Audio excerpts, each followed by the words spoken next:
Halo semuanya, perkenalkan nama saya Ramita Borpasaribu. Saya dari kelas A dengan NIM 2213142033. Di sini saya akan menjelaskan jenis masalah case method yang diimplementasikan dalam teori belajar dan pembelajaran dalam membuat desain pembelajaran pada umumnya secara lengkap.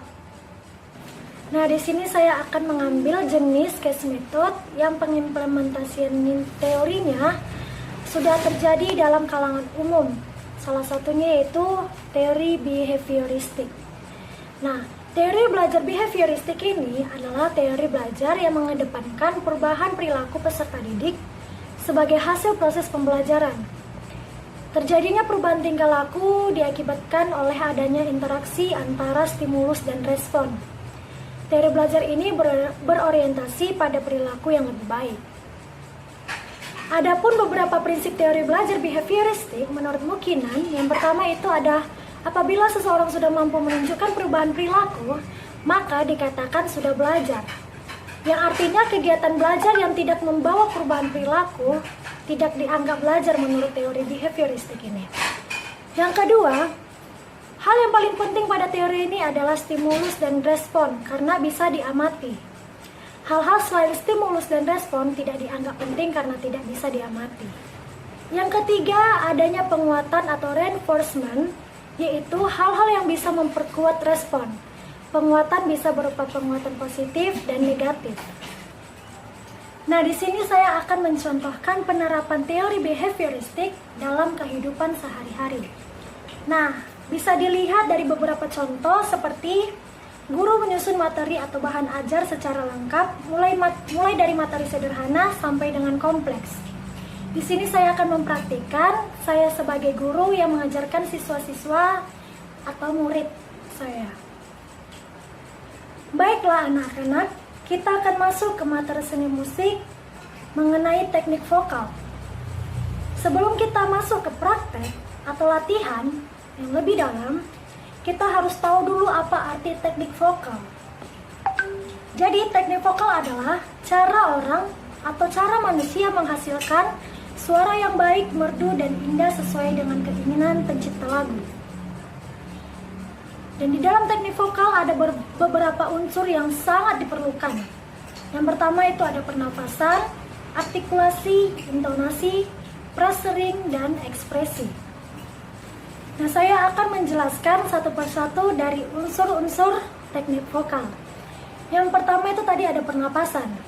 Di sini pernafasan terdapat dua. Yang pertama ada diafragma, yang kedua ada paru-paru. Jadi yang pertama adalah pernafasan diafragma. Pernafasan diafragma adalah jenis latihan pernafasan yang membantu memperkuat diafragma atau penting yang membantu tubuh untuk bernafas. Latihan pernapasan ini juga bisa disebut sebagai pernapasan perut. Pernapasan diafragma memiliki manfaat yang mempengaruhi seluruh tubuh. Bentuk pernapasan diafragma yang paling sederhana adalah pernapasan diafragma dasar. Kamu bisa melakukan teknik pernapasan ini dalam posisi berbaring maupun duduk. Kita bisa melihat dalam contoh dalam kehidupan kita sehari-hari seperti kita saat sedang tidur. Kamu bisa mempraktikkannya atau merasakannya ketika kamu tidur berbaring. Kamu bernafas menggunakan pernafasan diafragma. Itulah contoh hal yang sederhana dalam kehidupan kita sehari-hari. Nah, dalam pernafasan diafragma, kita bisa membuat contohnya seperti ini. Ketika kita mengambil nafas atau menghirup udara, perut akan gembung, terisi penuh daerah sini.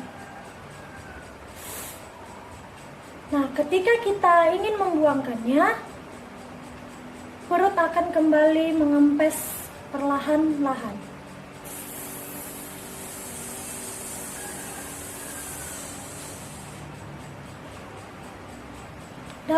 Dalam pernafasan diafragma dilarang menggunakan bahu naik. Kita hanya cukup menggunakan rongga perut dalam mengambil nafas dan membuang.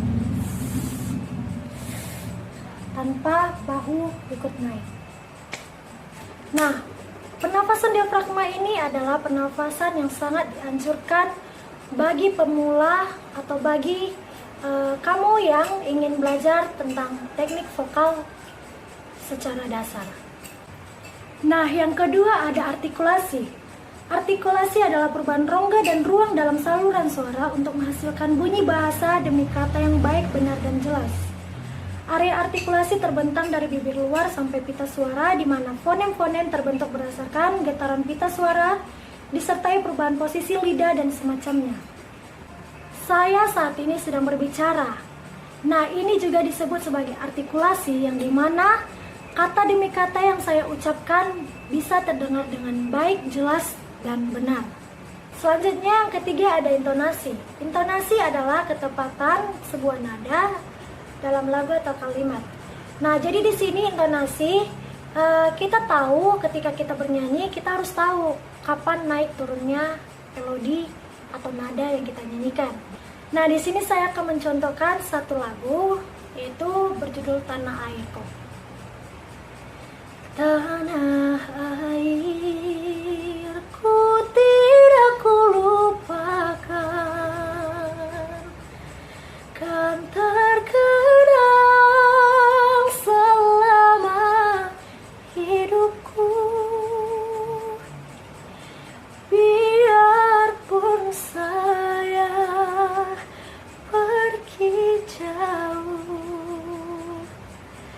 tidak akan hilang dari kalbu. Nah, itu contoh intonasi yang saya praktekkan, yaitu ketika kita memulai awal lagu, kita memulainya dengan nada yang lembut atau dengan pelan, tidak dengan suara yang besar. Yang keempat ada prasering. Prasering yaitu pembenggalan kalimat dalam sebuah lagu.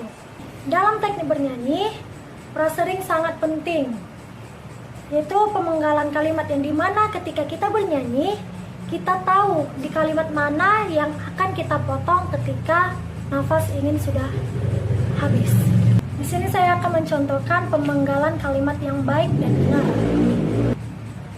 Tanah airku tidak kulupakan,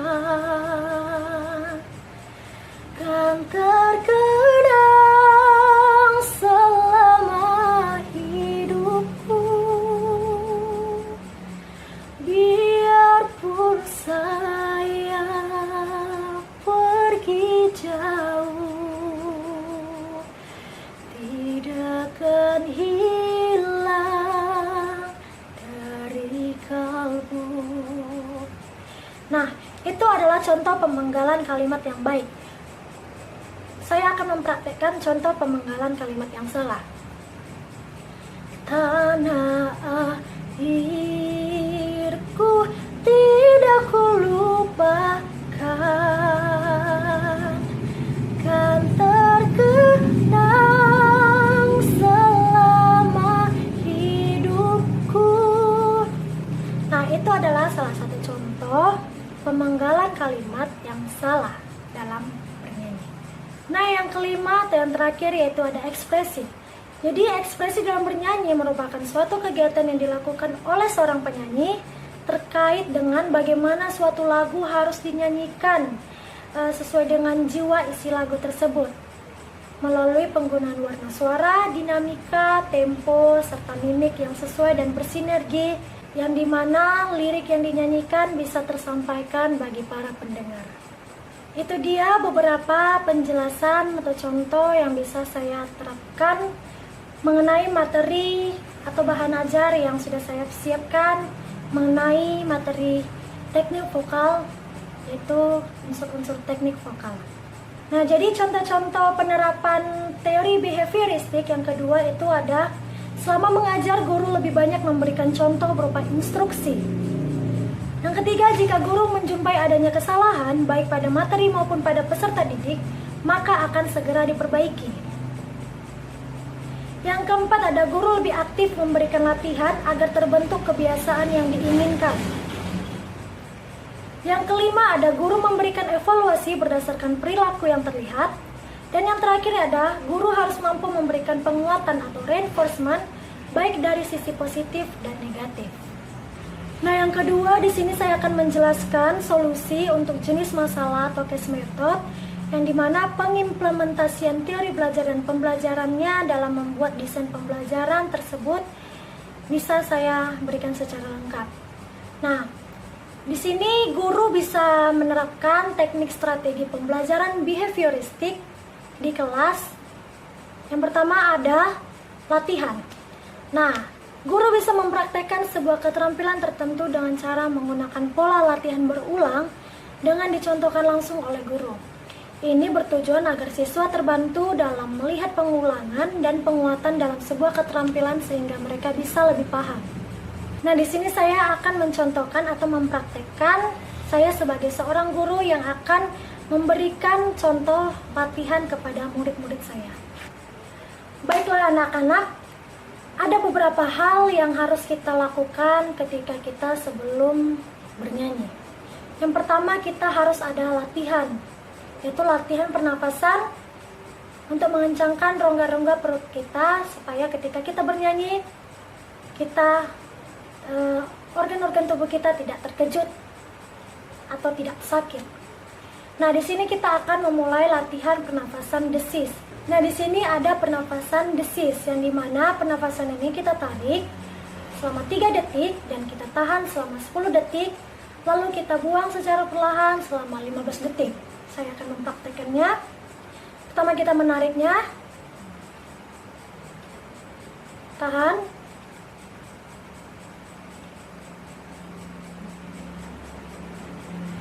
buang.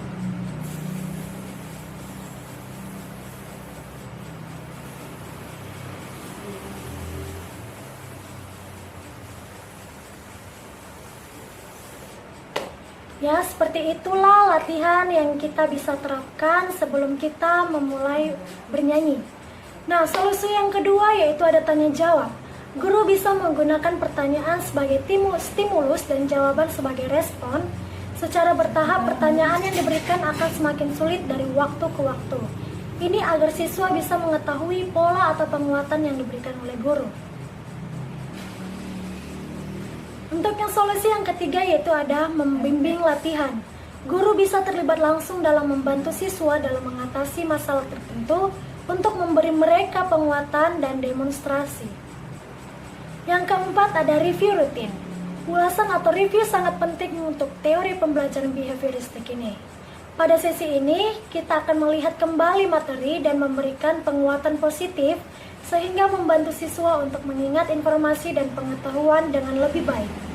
Jadi di sini para guru memberikan mengulang materi yang lalu ketika materi itu sudah diajarkan, mengulang dan menanyakan kembali kepada muridnya atau siswanya untuk mengingat kembali apa yang sudah dipelajari yang minggu lalu, sehingga itu membantu siswa untuk mengingat informasi dan pengetahuan yang lebih baik lagi.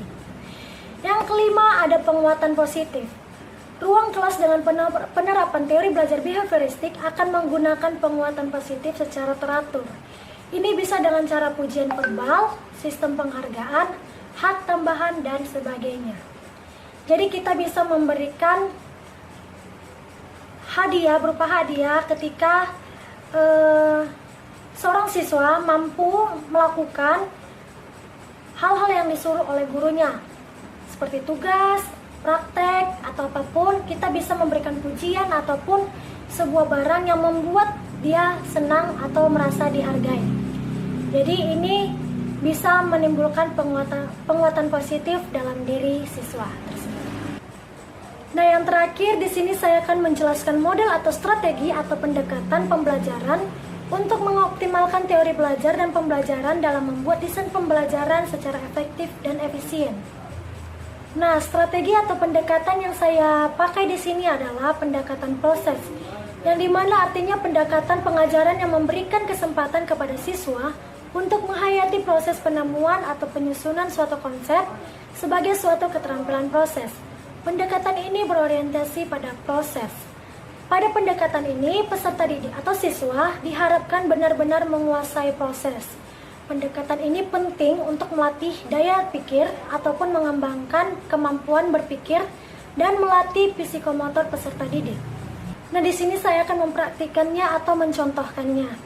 Padahal yang kedua, contoh yang kedua tadi, di situ saya sudah memberikan penjelasan itu mengenai latihan diafragma, yang dimana latihan diafragma ini ditahan selama 3 detik, ditarik selama 3 detik, dan ditahan selama 10 detik, dan dibuang selama 15 detik.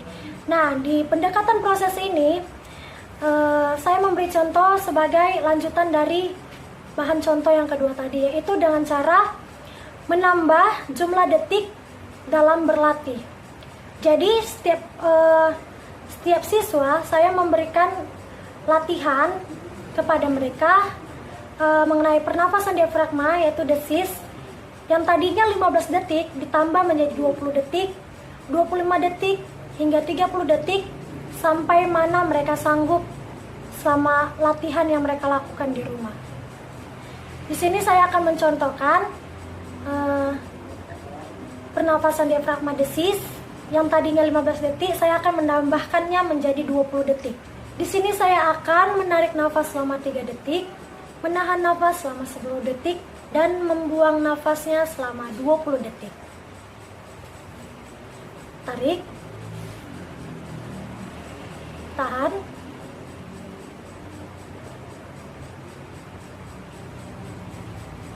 lalu buang selama 20 detik.